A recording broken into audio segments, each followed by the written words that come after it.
The Andy Pollin Show. We got to go after this with everything we got, figuring they're going to come with everything they got. I'll start off by saying I'm bored, I'm broke, and I'm back. The Andy Pollin Show on ESPN 630 starts right now. Definitely not bored, definitely not broke, but back after a week of staycation. And those of you who've listened to me over the years have heard me extol the virtues of staycation. And last week did not disappoint. Yeah, pretty much a dead week. Yeah, we did have the World Cup final yesterday, which I will get to. We did have the great closeout of the British Open, and we had a number of other things happen in sports. But generally, All-Star Week for baseball is kind of a dead week.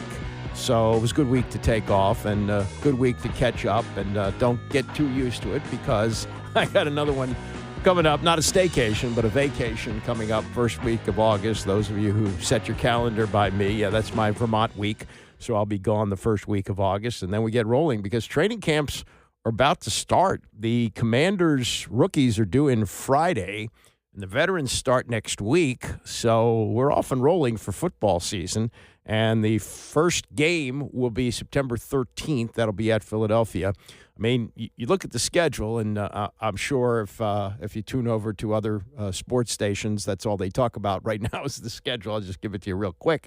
Is a really rough start for them, and if they can get through these three games with at least one win, maybe two, I think you're going to feel a lot better about the season. But opening at Philadelphia is no treat. Then the second game is at Dallas, and then the home opener is against the defending champion Seattle Seahawks.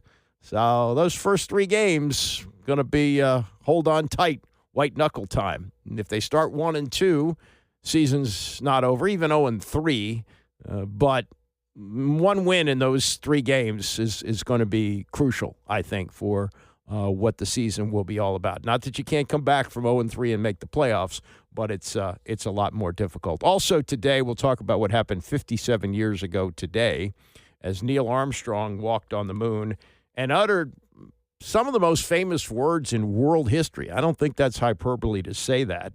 When Armstrong walked on the moon and said, "That's one small step for man, one giant leap for mankind." Those words have endured all these years, and they bring a chill to a generation of us who were old enough to have watched it live on television and remember what that was like. And Walter Cronkite sitting at the desk and taking off his glasses and tearing up. I mean, that was major stuff back in 1969, and it had fulfilled the promise of President Kennedy, who said at his inauguration in 1961 that he wanted to see by the end of the decade man walk on the moon. Unfortunately, he did not live to see it, but his promise was fulfilled by Neil Armstrong 57 years ago today. All right, let's start with the World Cup. It's probably the last soccer game I'm going to watch for 4 years, to be honest with you. But I did watch it start to finish. And if it wasn't the World Cup, I would have tuned it out because not much happened. Most of the action took place on the end of Argentina. Their goalie was terrific. And there were no shots on goal until like the last minute by Argentina. I mean, it was just a total domination, if you could say that about a 1-0 game. But Spain was in control of this the entire way. And then finally, Ferran Torres scored the game-winning goal in extra time, and Spain comes away with the victory. The 106th minute goal, and he was a substitute. And this is another thing that I'll never understand about soccer, is that like in the NBA, where you can make substitutions during the game, you make sure your starters are rested for the stretch run, right? You start them in the game, second team comes in midway through the first quarter, and you kind of rotate from there. But for the last 4 or 5 minutes of the game, you want your best players on the floor.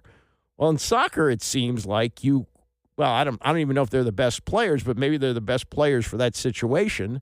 So there's substitutions with 12 minutes left in regulation. Hard to tell because they had the stoppage time and all that stuff. But it doesn't seem to make sense. But I guess it makes sense to them. And if you grew up with soccer, you would understand it. Just like, I guess, when people come here from other countries and we're watching football and we're all looking at, where did they get the first down? What are you going to do here? All the little nuances that we've learned over the years for the NFL. I don't really have an understanding of it for soccer, but the Fox crew does. It includes Alexi Lalas, who a lot of people don't like, but I think his analysis is quite good. Thierry Henry and Zlatan, that's the crew, analyzing what took place after the 1-0, or as I say it, 1-0 win yesterday by Spain over Argentina. Here's Lalas to kick it off. While much of the world and the World Cup was focused on stars and big teams, and rightfully so, and they certainly brought it, this team, to the extent that Spain can stay under the radar, was relatively under the radar in what they were doing. Getting the wins, not necessarily showing up when it came to the stat sheet in stars, while you had your Mbappes running around and doing what they were doing. This team, their biggest star, Lamine Yamal, he's a world champion. Right? Did he star throughout the tournament? In his own unique way, but certainly not compared to the other stars in this tournament. But we heard Stu, and everybody has said that is part of what this team was built on, is depth and talent and spreading the wealth, regardless of how big a star you are. It's also built, as you mentioned, Thierry, on identity and on philosophy. It's a system there in Spain. For maybe plenty of people watching who don't yet understand or know too much about that, how can other countries get a system like Spain's? Go to work. Think about how you want to go about it. At every level, play the same way. This is why they're dominating world football on every level, and it can be men and women. It doesn't really matter. They go about it the same way. But I wanted to add something very important, because before the break we saw Ferran Torres, and before the game we talk about Leo Messi. Don't ever give up. You know why? The World Cup for Spain started on a miss of Ferran Torres in a 6-yard box against Capo Verde. Everyone killed him. Spain cannot score. Spain don't have this. Spain don't have that. I said, be careful. Stay quiet and calm, because they don't concede goal and they're good on the ball. They will go about it a different way. Now, who scores? Ferran Torres. Okay, that's what I'm saying. Don't ever give up. They know what they're doing for a very long time. Lamine Yamal, we know, we've talked about him with you all competition long. We know you think he's the best player in the world. He hasn't maybe shown that. Maybe is that fair during this World Cup, Zlatan? But 19 years of age, he's a world champion, right? As Alexis said, he came in the tournament, he wasn't 100%. He didn't have his best tournament, and still Spain dominated every game. That says how good they are as a team, even if Yamal didn't perform. And they won the World Cup without this guy performing like he normally does. So that says how good Spain is. Because when they start to play and when they start to do those passes, they take your spirit away. They take your hope away. And then I know as a player, when I used to play, if I don't touch the ball, if I have opposite opponent that always keep the ball, I get crazy, I lose patience. And you just want to run after them and you start kicking. That is what they did with every team in this tournament. And in the end, they're the best nation in the world. They are right now. They are the World Cup champions. Now, Yamal, who I couldn't pick out of a lineup with the Supremes, as Tony Corners likes to say, he is 19 years old. And as you just heard, they won without him at his best. Now at 19, you got to figure he's good for 3 more World Cups, right? He's going to be in his early 30s by the time we get to 3 Cups from now. So he's assuming that he continues on this pace and continues to show this kind of talent and doesn't have some type of serious injury, that's probably going to make Spain a contender for a long time. The other side of the coin is Messi, who's 39 years old, and if you watch the ceremony for the presentation of the cup, you saw him crying. And I don't think he was crying necessarily because they lost the game. They were outplayed. I don't think it was that.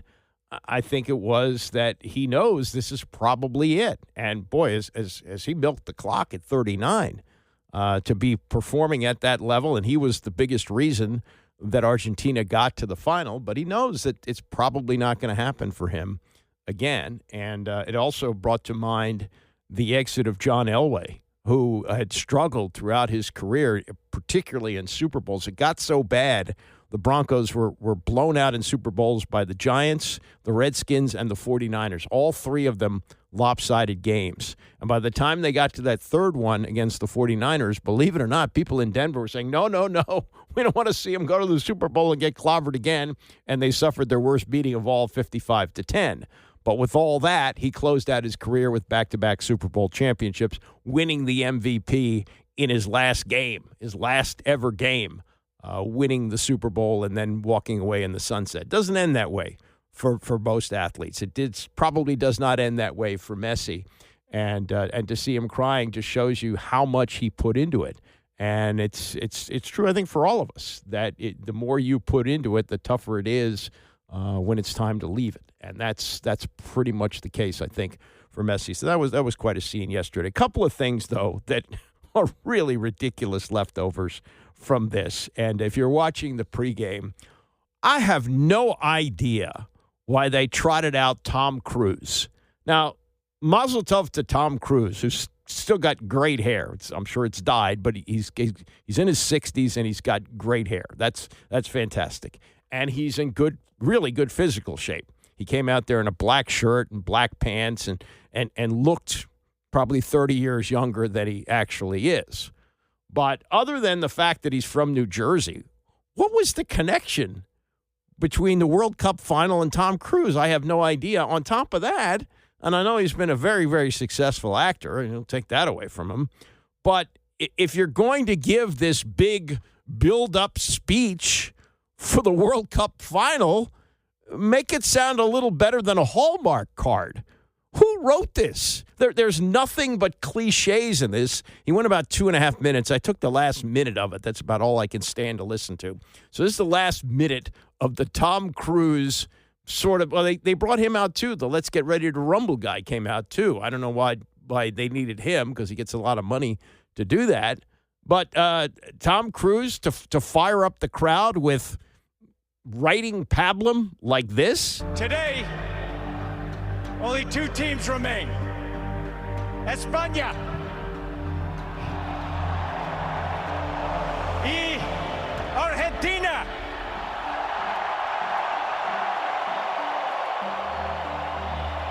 But these stories belong to each and every one of us, to every nation, to every player, to every supporter, to every volunteer, to every dream carried on the pitch. So as we gather for one final chapter, let us celebrate a tournament that brought the world together. Let us celebrate each other. This is football. This is unity. And this is greatness. If I was a 7th grade English teacher and a student turned in a paper like that, I'd say, what do you got here? This is just a bunch of cliches strung together. There's nothing there that would indicate that you have put any thought into this. Yeah, okay, these are the 2 teams, and you use accents when you pronounce the names of the country. Great. This is unity. This is football. That was crap. It was garbage. It's 2.5 minutes of my life that I'll never get back. For what? What was the point of that? Did Tom Cruise beg to be out there? I don't know. Did somebody in the planning stages of this say, you know what we really need to get this thing off on the right foot? By golly, we need Tom Cruise out there. No, we didn't. They could have totally done without that. That they just don't do it. Don't do it. The one thing that I will say about the World Cup, though, they do start on time.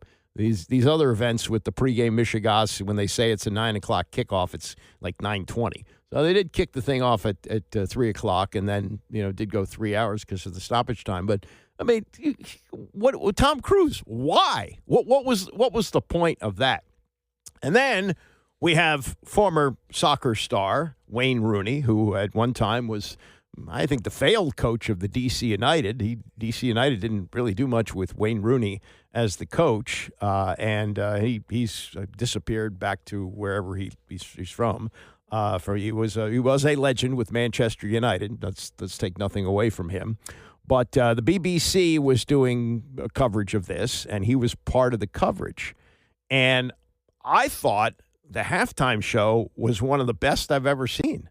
I mean, that ranks with some really terrific Super Bowl shows that I've seen in the past. Now, okay, they had some multicockers there. Madonna's my age.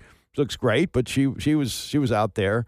Justin Bieber isn't as old as I am, but he's not the child star anymore. Shakira's getting up there. They had Ted Lasso and the Muppets, and I thought it was very well done. I thought the whole halftime worked extremely well with the crowd. It was I thought very, very good.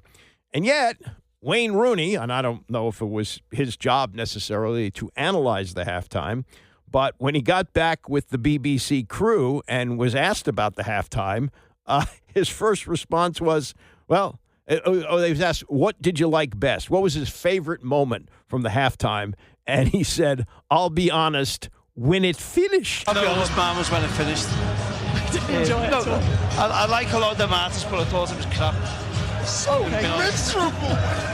That's it, honestly. Tell you what else you get on the BBC, honest reviews. What about the Macarena? Can you get to? No, it just didn't get me going. I think it was Bieber that kind of brought you down, wasn't it? I think Bieber was a bit slow for you. I thought it was Crop. The panelists, Gabby Logan, Micah Richards, and Joe Hart. I'm not familiar with any of them. But, he said, I like Bieber, I like Shakira. It was too flat. No, it was really good. That was really good. And it's the first time they've ever done a halftime show at the World Cup. So I don't know why Wayne Rooney feels that way, but if he feels it's crop, then I guess it's crop in his mind. Okay, coming up, we'll get to the British Open. Mike Tirico talked to Ryan Fox, who had a great finish, birdieing 4 of the last 6 holes to win it. Also some football yak as we get closer to the opening of training camps. It's the Andy Pollin Show, ESPN 630. The Andy Pollin Show on ESPN 630, the sports capital. So, in addition to the World Cup yesterday, we had the final of the British Open. I think there'd be a lot more discussion about the British Open today around the office and around town if we didn't have the World Cup final. And it's two sporting events that I wouldn't say are mainstream. Certainly, the World Cup is because it only happens every 4 years, and it's the biggest sporting event in the world. You could argue the British Open is a much bigger deal around this country for sure. When you don't have that other part of it. Now, it was a full sports day. There's no question about that. So you could segue right from the British Open final, which ended about an hour and a half before the World Cup began.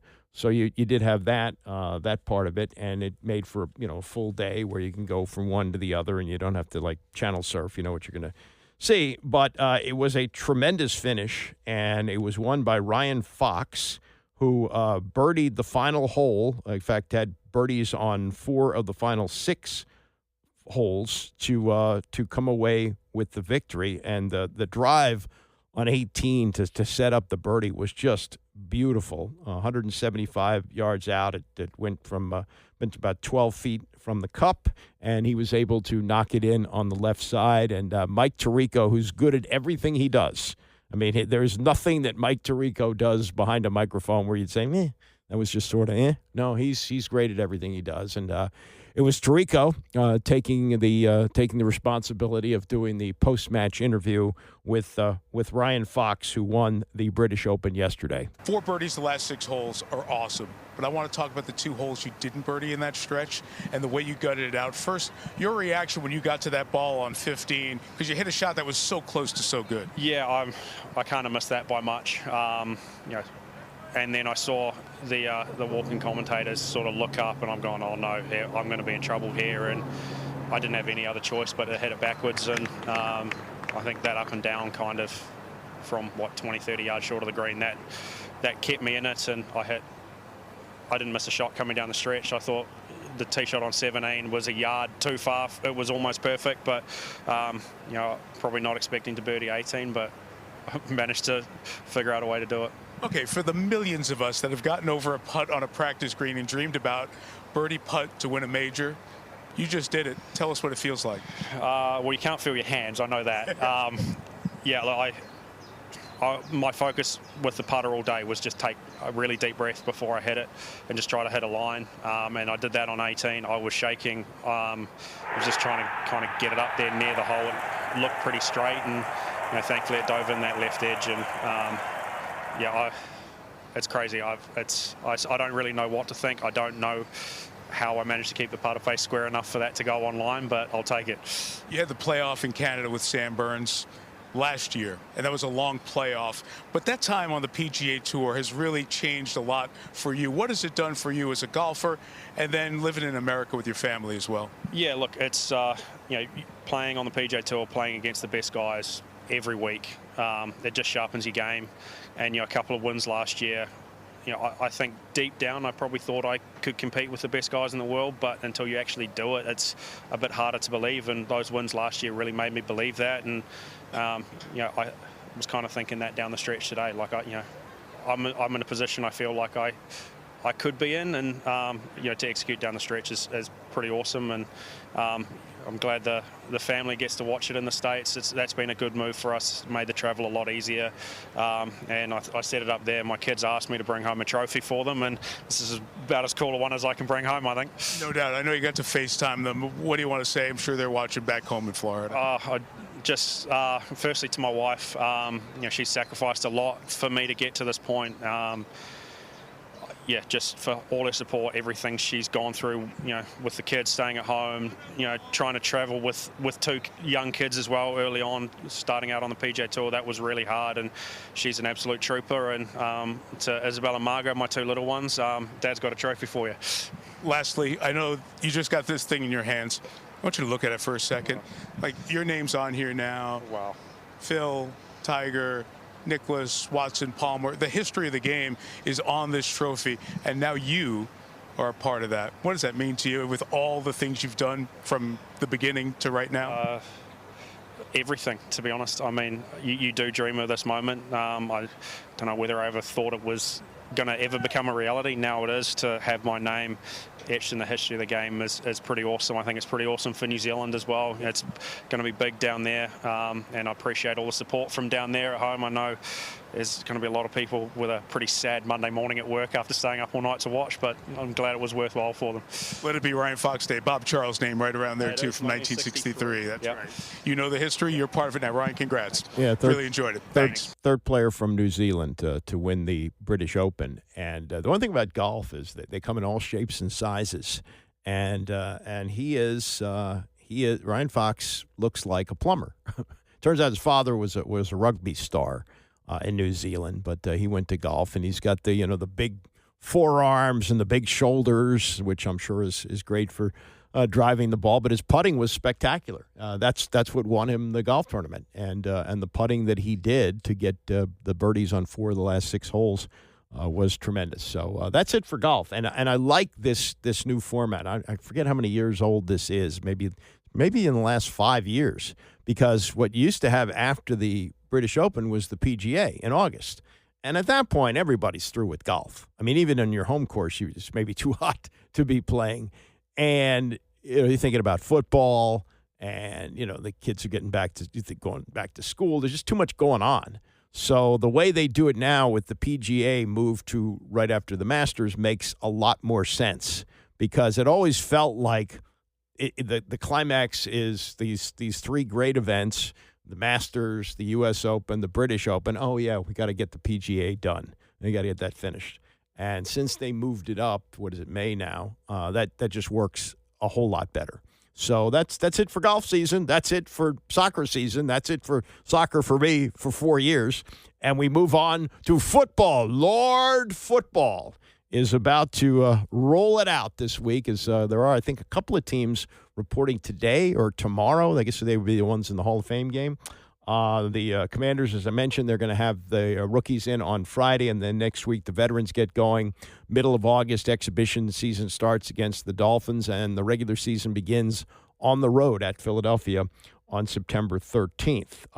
As part of what is now year-round football, because we hit this lull like after mini camps are finished up in mid to late June until the training camps open. You got to have some football to talk about. All these networks have full-time people, and they're employed 12 months a year. So Jeremy Fowler did once again what he has done in recent years, and that's polled front office people and coaches for the top quarterbacks in the league. And the list that he came up with last week, I know this is old news for you, but a new thing to talk about for me since I was off. Josh Allen came up number 1 in the polling of front office executives and coaches. He'd been 2 last year. And Patrick Mahomes, who could probably always, he's Michael Jordan. Like, you could have named Michael Jordan MVP every year. He didn't win it every year, but he was the most valuable player. Patrick Mahomes is 2. He was injured last year. They didn't make the playoffs. Fine. He's either 1 or 2, but he's 2 on this list. Matt Stafford, though, did move up quite a bit, and he was the MVP, of course, which doesn't hurt, but he's 38 years old. He went from 6 to 3. Joe Burrow, who was hurt last year, and it seems like he gets hurt every year. When he's not hurt, he's great, but he went from 3 to 4, dropped only 1 notch on this list. Lamar Jackson, same thing, dropped from 4 to 5, but the big surprise of this list was Dak Prescott, who was not ranked in the top 10 last year, and he's now number 6. Justin Herbert stays at number 7, which is where he was last year, and then we get to the class of 2024. Drake May, who took the Patriots to the Super Bowl, unranked last year, obviously. He comes in at 8. Jared Goff at 9, which is a drop from 7, where he was last year. And then Caleb Williams, who was unranked last year, at number 10. And so that leaves, the other big stud from the class, Jaden Daniels, who played only 7 games and dropped to number 12 this year. He was top 5, I believe, last year. So that's but that's again related to the injury. So this was Fowler on the Dan Patrick Show last week, describing how he came up with these ratings, the people that he leans on, and what these quarterback rankings mean. At the surface level, at least when I start with these people, is fairly simple, because if I complicate it, I won't get as many responses.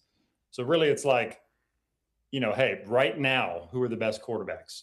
Who are you picking? Almost as if you were on a playground and picking players. So that oversimplifies it a little bit, but I try to keep it simple and then narrow the focus and ask questions about somebody's game and break ties that way. Yeah, I would say Mahomes would still be really high. He'd maybe be 1 still. I think people just trust him. Yeah. If you take the durability out of it with Joe Burrow, people trust him in big moments. I don't think Josh Allen would be 1 just because of what's happened in like the Denver game and what you've seen in the playoffs a little bit, even though he's had good moments. I don't think he would be a clear-cut 1. Yeah, Jalen Hurts would be interesting. I still go back to people inside the league are not as high on Hurts as fans and media are. It's just kind of the way it is. This isn't an accomplishment award. This is who's the best right now with the ball in their hands. But you can't deny he's been great in big games. I mean, he was the best player in the Super Bowl probably twice. Yeah.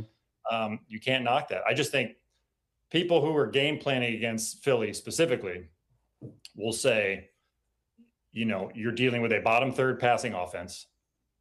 You're dealing with Saquon Barkley in the running game, and you're dealing with A.J. Brown, or used to be dealing with A.J. Brown. Those are tops on the scouting report, not the quarterback. They feel like that's more a reflection of winning with a quarterback as opposed to winning because of the quarterback. Yeah, and I think that's fair. Are NFL people all in on Drake May? Yes. I got some skepticism and pushback from coaches, which I was a little surprised by. Maybe that's just more like a rite of passage, like, hey, you got to earn it over time. But then some of those same coaches were saying, man, Jaden Daniels last year, he's unbelievable. He's a top 5 quarterback now as a rookie. So they cherry pick that a little bit. There's some gatekeeping that goes on occasion. I mean, Jaden Daniels went from 5 to 12, but he's so good. If he can fix the durability, I think he'll be back. And that 2024 draft class has a real chance to be an all-timer. And Drake May is right in the middle of that. So I will say he's gotten a lot of respect. Most people really admire how he won with really not a great offensive line, not great weapons around him. And he was tops in QBR and yards per attempt and completion percentage. And so mostly sold. Yeah, I was a little surprised he wasn't ahead of Herbert. I thought Drake May would be more in that 6 to 7 range. I was a little surprised that he was 8. But I think some of that is just old-fashioned gatekeeping. Yeah, and I think most of this is meaningless, too. It's just a fun exercise in the off season. You can't get apoplectic, he said, about where these people land, because injuries have so much to do with it. if Jaden Daniels had a season close to what he had as a rookie, he would have been in the top 10 for sure. And even with what was a miserable season, I mean, even when he was playing, and it's hard, it's hard to get any rhythm or anything else as he was in and out of the lineup. By the way, if you haven't seen the quarterback series, I watched all of that last week on Netflix, and he's one of the 4 that's in it. And it's really some inside stuff about how tough he is, but also how disappointing it was. How all those times when, okay, now we're going to get it right. Even when he had the dislocated elbow and missed, was it 2 games? And then you forget about these things. He came back and tweaked it again, and that's when they shut him down for the season. Even when he came back, when it looked really bleak to make the playoffs, he was still thinking, I can maybe jockey them in, and maybe we make a run like we did the year before. But it didn't happen. They had 5 wins. He played in only 7 games. So, how do you really rank him off of last season? His numbers per game were not nearly as good as they were the year before, but when you're hurt all the time, and not just the lost rhythm of playing every week, but coming back from the injuries. When you're cleared to play, it doesn't mean you're 100%. It just means that they can get you on the field without any real fear that you're going to injure it worse. That's the NFL. It's a meat grinder. Jeff Bostic said this years and years ago. He said on the first day of training camp, he would say to his teammates, check your body right now. See how you feel, because you're never going to feel through the rest of the season as good as you do right now. It's just a fact of life. And when you're dealing with the pains and the Baker Mayfield stuff that you'll see in the quarterback series about how he dealt with shoulder injuries all year long, that's playing in the NFL. That's the way it is. And so with Jaden Daniels in and out because of the injuries and then trying to make his way back because of injuries, it just was almost impossible to have any kind of a season, which he said last year is one to forget. He wants to move on from that, obviously. And training camp will start next week, and he'll get to see where he is. This is a story that I would be very concerned about, not just for NFL players, but for all high-profile people. And we in this town lived, it's hard to believe it'll be 19 years this November. It's been that long since Sean Taylor was murdered. And he was murdered because there was a burglary in his house when the burglars thought that he wasn't home. The then Redskins were playing on the road in Tampa, and the burglars assumed that Sean Taylor would be with the team, but he was out with an injury, so he was in his home in Miami, a non-gated community. And you know the story that the burglars who had been there before, they'd been in a birthday party that he held for his sister, and they had seen all the cash and jewelry that he had lying around, and they went in to do a robbery, assuming he wasn't there, and he came out of his room with a sword, and they shot him in the leg, and he bled out. Oh, just one of the great tragedies in the history of this town, particularly connected to sports. The other one, of course, would be Len Bias, which we just had the 40th anniversary of. And I just think about these athletes who we know more and more about them, and people, put the word out where they live. It's not hard to find out. And we had these robberies that were taking place at NFL players' homes when they were on TV. They're on the road. They're on a Monday night game, so that's a good time to break in. We had Joe Burrow, Patrick Mahomes, Travis Kelce, all with burglaries. 4 men were arrested in January 2025 in connection with the burglary at Burrow's home. Then in February, the U.S. charged 7 people in connection with the burglaries of Burrow, Mahomes, Lakers star Luka Doncic, Timberwolves guard Mike Conley Jr., Tyler Seguin of the Dallas Stars, and Bobby Portis of the Miami Heat. It's a ring. They know the schedules. They know when these guys aren't home. And I don't know if the burglars assume that Saquon Barkley was not home. They live in what's called Tredyffrin Township, which is in Chester County, Pennsylvania, suburb of Philadelphia. And this was 5 o'clock in the morning on Saturday. The police say there were 2 suspects in a white SUV, and at least one of the suspects entered the home while they were inside. Fortunately, nobody was injured in all of this. It's undetermined if they got away with anything. The district attorney says they believe nothing was taken. I guess either they sensed that somebody was home and got out. I don't know. But, this one, fortunately, ends in something that you can exhale about. But, this is a big concern. And if I were a high-profile athlete, where people know what kind of money you make and kind of things that you have in your house, I'd be living in a gated community. I would make sure that I had security. He's in there with his family, and people break in at 5 o'clock in the morning. I guess they have. I imagine they would have some surveillance video. I mean, at least he would have that. But police are asking for video. If you have now, one of the things that they're able to do now, these Ring cameras, they are able to go back and look at the video. So a neighbor might have the video of the white SUV passing through the neighborhood about that time. Those are some security measures that you have. But you're a target. Your home is a target if you are a high-profile person, and especially if the burglars know your schedule, and who doesn't now? Who wouldn't know that a team is playing on the road, and that would be the time to break in. Now, why they chose mid-July to target Saquon Barkley, I have no idea. That maybe they assume in the offseason he's someplace else, but he's from Pennsylvania. He went to Penn State. So it's not like he would have a second home in another part of the country. He might, but his primary residence, and a lot of guys have that, they'll have a primary residence someplace. A lot of times it's Florida because of the tax advantages, and then they'll have a condo where they play. And in this case, Barkley's at the family home, and he's home, and a terrible story that the burglars got in. The good part of it is that no one was hurt in all of this, but that would be a warning sign for me. I'd be getting myself into a gated community. All right, coming up, new record NFL sale price.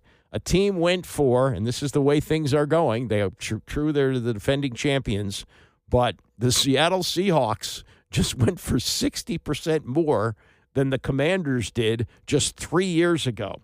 Explanation of that from a front office sports reporter as we continue. It's the Andy Pollin Show, ESPN 630. The Andy Pollin Show on ESPN 630, the sports capital. More than likely, the Jerry Jones family will own the Dallas Cowboys for many, many years, even after Jerry passes on. That's very common in sports that gets passed on. His kids are working in the organization. Stephen Jones, his son, is president of the team. His daughter works in the front office.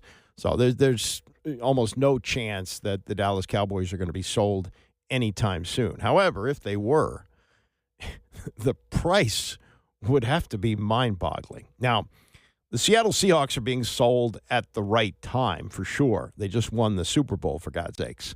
And they have a great stadium, a great place to play. But they're not, Seattle's not the biggest market. And Washington is a much bigger market than that, of course, and New York and, Philly and Boston, all those places are bigger markets. But if the Dallas Cowboys were to go up for sale, I've heard estimates of $15 billion, which is just insanity when you think about Jerry Jones buying the team in 1989 and maxing out his credit cards. And I think the price was about $185 million. And some people thought he was nuts to pay that at the time. So the way these franchises are going up in value, you go, oh, my God. So it was only 3 years ago that the Commanders went for $6.1 billion. And the feeling was, well, I don't know how much longer it can go like this because and Josh Harris had to put together an ownership group to do this, which he was able to do. But as the prices keep going up, how many solo people, outside of Jeff Bezos can afford to buy an NFL team? Now, Seattle was sold for a very different reason. Paul Allen was the owner of the team. He had no heirs. He never married, never had any children. He does have a sister, and the control of the team went to his sister, but it had to do with the tax situation that the team couldn't be sold until 2026. Well, talk about perfect timing. They're sold after winning the Super Bowl. They did not, however, go as much as the Lakers. The Lakers went for $10 billion. The Seahawks, the number was $9.3 billion. Still an incredible amount of money. and a hell of a lot more than the Commanders sold for just 3 years ago. Ben Horney covers these kind of things for Front Office Sports. He was on with Dan Patrick last week to discuss the sale and the amount of money that the Seahawks were sold for. My thought was that it was in line with what I expected. You know, it was an interesting process because depending on who you spoke to, people thought this was either going to shatter the record, we were going to be over 10 billion, you know, or it was going to be in the 8 billion range. It's pretty close to 10 billion. So it's not quite the Lakers sale, but it's the second highest pro sports team, you know, sale ever. But you get the building, whereas the Broncos sale, they didn't get the building. Yes, and that's a major component in any of these deals, right? And I think we might get into it a little bit later, but I think if you're trying to prognosticate who's going to sell, that's one of the aspects you want to look at. You know, what's the deal with the stadium? These things cost a lot of money. Upgrades cost a lot of money. New arenas cost a lot of money. So having that be part of the deal is a big deal. Yeah. Okay. Is $9.6 billion a good investment? It seems like it. You know, from everyone that I talk to, NFL franchise valuations in particular, they're just going to keep going up. And I mean, the same goes for the NBA as well. It hasn't been quite the same level in the NHL and MLB, although people expect once there's some certainty on this labor situation with Major League Baseball that will change. But, you know, I keep asking people, what's the tipping point? When is this going to peak? And I'm told that that's not happening yet. So I would not be shocked if there's another NFL franchise that, you know, goes for 10 billion plus in the future. But if that's the case, then why would anybody want to sell the franchise if it's just going to continue to go up? It's a great question. You know, NFL franchises cost a lot of money to run. So to your question about whether it's a good investment, I mean, it is. These are great teams. Not only are they trophy assets, but NFL franchises make a lot of money, but you also have to spend a lot of money, and not just on player salary, which is a huge component of it. But it's like I said before, stadium upgrades. I mean, concessions. There's all kinds of, you know, it's complicated to run a team. So I think some people get burnt out. I think there's tax implications for some of these people who don't want to just leave the team to their family, which that kind of used to be how it worked. So, yeah. The most valuable NFL team right now is? I mean, I think you have to say the Dallas Cowboys. Yeah, I wouldn't guess what their value is because, frankly, the value is whatever someone's willing to pay. I have no sense that Jerry Jones intends to sell the team. But, yeah, if the Cowboys ever went up for sale, it would shatter the record. No question. The next team that you think will be sold? That's another great question. You know, I could make a wild guess. I don't have any particular insight. You know, I don't want to make a wild guess because people might run away with it, but I think I would look at the kind of components that I said before. Who has owned teams for a long time? Who may have reasons that they don't want to stay in this business? Again, there's a lot of reasons to stay in the NFL business, but, you know, there's maybe some older owners. You know, the Browns come to mind, but I don't, you know, again, these are wild speculations. Least valuable NFL team is who? Least valuable NFL team. That's also a difficult one. They all are multi-billion-dollar franchises. Even, I mean, again, I'm not trying to hate on the Browns here, but even the Browns, who get clowned on a lot, if they were put up for sale, I mean, they're most likely breaking the Commanders record of $6.05 billion, which now is, you know, that was, I think it's like this deal was 60% higher than the Commander sale, which was only a few years ago. So any of these teams are going to go for, yeah, a ton of money.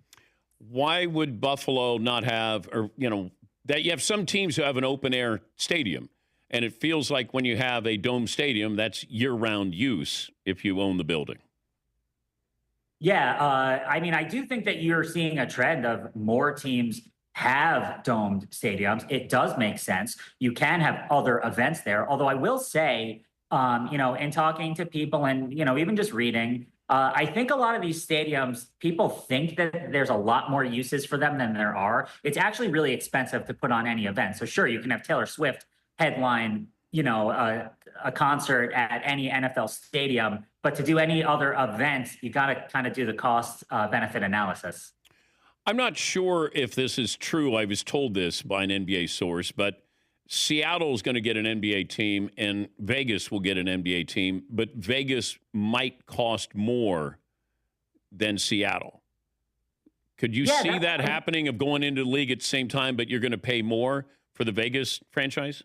It's certainly possible. Now, one reason that I think that maybe that's what you've heard and that's what others have said as well is that to date, there's been more interest in Vegas. So there's more competition.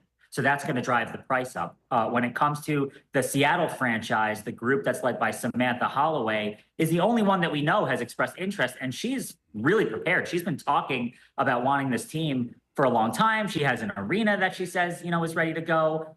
So I think some people have been kind of staying away from Seattle because why fight a losing battle? Well, yeah, and then there's the LeBron factor, and LeBron is reportedly very much in line to be a part of the Vegas operation, so that probably makes it more valuable as well. And speaking of LeBron, we're still waiting. It was June 30th, so what are we? We're 3 weeks past the time where he announced that he was going to not return to the Lakers, and where is he going to go? We still don't know. He did say something over the weekend, I believe, that it wouldn't be long, but Adam Silver is sitting at his desk, drumming his fingers on the table, saying, come on, LeBron. And he said last week at the CNBC Boardroom Game Summit, whatever that is, he says, I'd like him, meaning LeBron, to make his announcement already so he can finish the schedule, meaning the schedule maker. He says, because as you might imagine, the teams are calling us, the networks are calling us, and everybody wants to lock in the schedule. Well, sure. We had this with Aaron Rodgers in the NFL, too. We didn't know where he was going to wind up. It was before he went to the Jets, not the Steelers. But the whole league is hinged on what Aaron Rodgers is going to do. Where's he going to sign? Where's he going to take his talents? And he took his talents to the New York Jets, and it turned out to be a disaster. In his first game on the fourth play, he was out for the year with a torn Achilles. But the networks want LeBron on Christmas Day, of course. They want LeBron on opening night, and they're already looking at possibilities. Probably a return to Los Angeles, wherever he's playing, would be Christmas Day, and that would be a big deal. He wouldn't be booed like he was in Cleveland in 2010. But the question is, where is he going to go? If it's the Eastern Conference, Miami, Cleveland, or Philadelphia. So, who would you play if he winds up at one of those teams? In the Western Conference, the contenders look like Golden State, Minnesota, or Denver.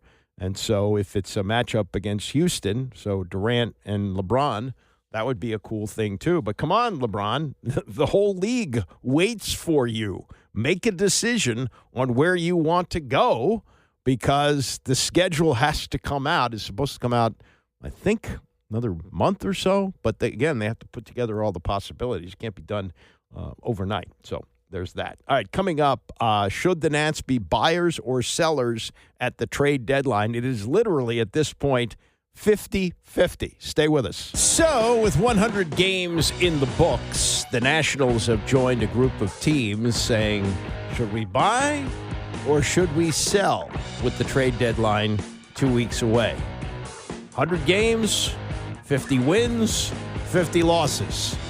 Chances of selling, chances of buying, 50-50, right? And it's going to depend on the next 2 weeks. They got 13 games. So if they get on a roll, I would assume that they would be buyers. If they play like crap, they're probably going to be sellers. But should they sell C.J. Abrams if, in fact, they are going to be sellers? Tom Loverro makes a case for why they should not do it, no matter what happens in the next 2 weeks. And we'll get to that here. Plus, how about the Orioles? A few weeks ago, you had them saying, well, no matter what, we're going to be buyers at the trade deadline for sure. Yeah, absolutely, we're going to be buyers, and they're playing terribly. Now they won 7 in a row. They're only 2 games out of the wild card. They're 2 games under 500. The whole picture has changed, and so it's going to be very interesting to see what happens 2 weeks from today. But the Orioles have made it clear we're call us, let us know. We're going to be calling you too. We're going to try and beef things up, but they've hit a stride here And they're coming off a sweep in Houston over the weekend. Their win streak is the longest they've had since 2023, which was the last time I believe they were a playoff team, right? I think so. Or maybe they was 23 and 24. They made the playoffs. Did not last year. Last year was a disappointment. So we'll keep an eye on what those two teams do. But the Nationals, we do not know what they're going to do. And Paul Taboni really hasn't tipped his hand as to what they're going to do with that. But Tom Loverro, taking a look at C.J. Abrams, makes this case. He said it would be a betrayal of the damaged Washington fan base and the teammates of C.J. Abrams to send him out of town and wave the white flag on a season that everyone deserves to see in August and September. Yeah, I mean, it's been a while. You know, when the Nationals won the World Series, that was 2019. That was before the pandemic. That was a long time ago. And ever since then, at this time of year, they have not been in it. But they're in it now. They're 2 games out of the wild card, 50-50 on the year. Loverro goes on to write, this Washington team has proved to be resilient so far this year, bouncing back from several seemingly soul-crushing losses to pound their opponent with the most productive offense in baseball. Yeah, they have had some – they lead the league in blown saves. I believe the number is 28, if I'm not mistaken. And among those saves, I mean, there's been some games where you just, oh, my God, how did they do that? Particularly the one out in San Francisco where they closed out the series and they were up, I think, 8 runs going into the bottom of the 8th inning. And they wound up losing that game on a walk-off grand slam from a kid who grew up going to Nationals games, grew up in Virginia. I mean, just amazing. And Tom goes on to write, there is no sense of urgency to trade Abrams now. This winter, he will still have 2 more seasons under team control until he becomes a free agent at the end of the 2028 season. That's still an attractive prize for trading partners, which it was with Juan Soto. They traded Juan Soto with 2.5 years left as well, and that, in the long run, has proven to be a very good trade for them. They got Abrams out of that deal. They got Wood out of that deal. That was a good deal, and they were never going to pay the amount of money that Soto got from the Mets. It was the $756 million was not going to happen. Barry Verluga, who at the time was writing as a columnist for Washington Post, was banging the drum to put the number at 5. Well, with Scott Boras, that wasn't going to get it done, and Boras, as we saw, got him. You know, it only takes one. He finds the right guy who's willing to do that. Steve Cohen was willing to do it, and he paid him. So no problem with the Juan Soto trade in the rearview mirror right now. Fueling that move by Washington would likely be Abrams' 2027 salary in arbitration. That would be a reason he says that they might trade him. He's earning $4.2 million this year, and with a National League All-Star start, Abrams will have enough ammunition to get a big raise high enough to make the owners, the Lerner family, wince or possibly recoil in horror in case anyone has any illusions about Washington locking up Abrams to a long-term contract to stay here. Unlike James Wood, Abrams doesn't have the curse of representation by Scott Boras. His agent is Rock Nation, so the opportunity does exist. I'll say this about Boras. He was the Steven Strasburg agent, and Strasburg signed a below-market contract to stay here. That never happens with Boras. He always takes his guys to free agency. Strasburg signed an extension, but he had the out just at the right time. And when he was World Series MVP, he used his out. He got $240 million, and that turned out to be an awful deal. I still make the deal at the time, but in the rearview mirror, it was horrid. He got 33 more innings and then called it a career. Just an absolute, not his fault, but, you know, a deal that you'd never make again, obviously. He writes, unlike James Wood, Abrams doesn't have the curse of Scott Boras, as I said. Wood, according to USA Today, was on the trading block this winter. If you missed that was out there, but Paul Taboni shot that down. He said, no, Wood was never a candidate to be moved. Tom writes, coming off a remarkable first half of the season, 28 homers, 64 runs batted in, and a league-leading 89 runs scored, it would have been unfathomable to move Wood now or even this winter. He won't be a free agent until the end of the 2030 season, which means he won't reach that Juan Soto point in his deal. 2 years left under control, still making him a desirable target, possibly bringing in a big haul by the end of the 2028 season. But make no mistake about it, if Boras continues to represent Wood, the agent is going to have to take his talents to the free agent market, whatever that may look like in the future. What complicates everything is the looming labor battle between the owners and the players with their deal expiring December 1st. A lockout is expected to follow as both sides have made it clear they are far apart on the issues, the biggest one being the salary cap that the owners want. Players have made it clear that's a non-starter. The work stoppage will also likely mean no free agency movement until owners have a clear picture of what the salary structure may look like whenever the dust clears. So there's a lot of things that are uncertain right now, and chief among them is whether the labor deal will include whenever it's signed. And we've seen an entire hockey season knocked out. It's happened before. It could happen in baseball. When 1994, it was unthinkable that we wouldn't have a World Series. We did not. So it could mean no season next year, and by the time the dust clears with what is clearly a weakened players union, they don't have the leadership that they had. Will they finally settle for a salary cap, which the owners have been pushing for decades? Hard to tell, but that complicates things as well. But I would like to see for the rest of this season, I mean, the Nationals this year have been really fun and really watchable. Yeah, it's been rough to see them blow all those saves, but they score runs, and you can turn on a game with them, and it could be like in the third inning, and if it's 6-0, either way, you're still going to watch, because if they're down 6-0, they can come back, and if they're up 6-0, it's almost certain that they'll allow the other team back in the game. Whether they can close it out or not, we'll see. But it's not like last year. You turn in a game, they're down 6-0 in the third inning, go do something else. Go floss your teeth, because it ain't going to be worth watching. That'll do it for me. I'll be back tomorrow at 9 a.m.